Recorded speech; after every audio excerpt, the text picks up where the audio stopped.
CC 2015.5 video tutorials by Andrew Buckle. In this tutorial I'm just going to show you a new feature of Liquify. Just a quick guide to Liquify and the face detection or face aware feature. Now notice, just go here to Liquify, it's a plugin in Photoshop and it detects faces now. So if there's a face, and this one's just like a poser model, it works really well with lots of different faces as long as it's fairly sort of straight on. If it's sort of really glanced, even there actually I found it works reasonably well. So okay, with most faces it's okay. Now what you'll see, it will detect the face. Now it pops up these lines. Now I really don't like these lines. Lines are really annoying because if you want to create a little video you've got these lines suddenly appear. Fortunately there's no way of removing them, so when you go over here you'll still see them. Not great. Anyway, so there's some on-screen features. Now I'll just quickly go through those, but what you can do, just go over here, eye size. You just hover over there and you can just then increase the eye. Just move that up and down. And there's also eye height, so you can just move that. There's also eye down there, eye height, and it does the same thing. And also you've got side and eye tilt. So you can tilt the eye. And of course you can create some really sort of, and there's obviously really practical uses for this. You might want to subtly move an eye.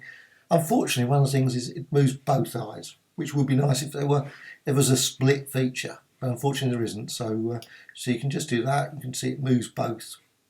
Unfortunately, no eyebrow feature. Now that would be nice if you could move that up and down. That's not there either.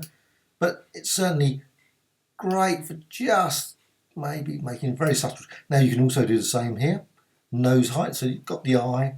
You do the nose height. You can move that up and down. If you just want maybe higher, smaller, and it's quite effective. Of course, it moves that as well. So there's a whole. And now down to the smile, and also you just move that. You make a nice smile. Now, sadly, it doesn't go the other way. You can't make a frown particularly.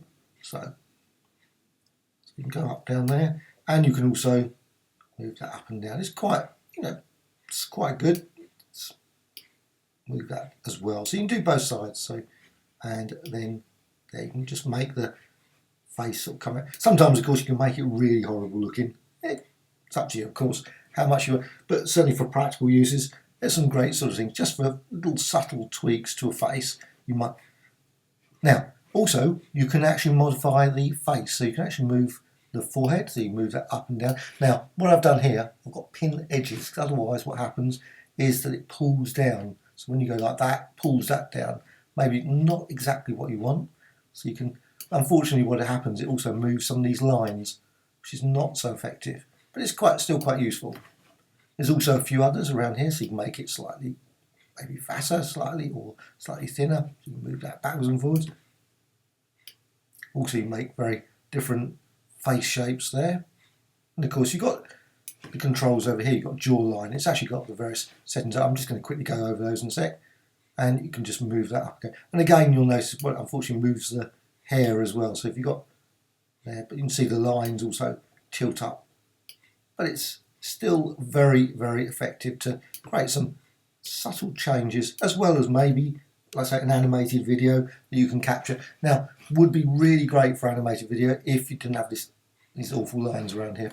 But you can modify them over here as well. So in this video, I've only just got one face. You could have 3, 4, 5, 6, 7 faces, and you can select obviously the face. You can also reset. So if you decide I don't want any of those changes, just reset, just click there. And also what you can do, you've got eye size, you can move them over this side. So just move eye height, eye size, and maybe smile. And again, like I say, the frame goes the other way. Not very much with non-smile or unsmile. Okay, so you've got that. So you've got all the various things. You can also show the mesh, which is quite nice. You can actually see the changes you make. So you can actually just see the change there to the mesh as well, which is quite nice. And show image. You see the subtle changes there. Well, just going to put it back. So once you actually, I don't want to take it. So I've done a few changes, just quickly like that. And what you can do then, of course, click OK. So you've got the effect applied. Maybe isn't what you want particularly, but again, you can create an animation. You can just go through, just change it subtly, apply it, change it subtly, apply it, and so on and so on. Go backwards and forwards, and you can create an animation. It's a bit of a slow process. It'd be great if there was a sort of save a movie feature in there to be able to do that. Who knows? Maybe. Now, what you can do, of course, is it's a smart object. I'm going to do another video showing some smart object features, but what you can do is here, Liquify. So you notice the range of the eye settings. You can only go so far, 100%, but what you can do, you can say Liquify again, and you can see you can get even worse smart. And then Liquify, and Liquify, and so on and so on. Obviously you can push it so far, and I suspect at some point it will reject it and say that isn't a face. So it depends how far you want to go.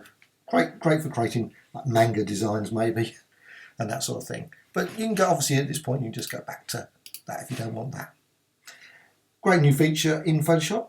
I hope you found this video of interest. Thank you much.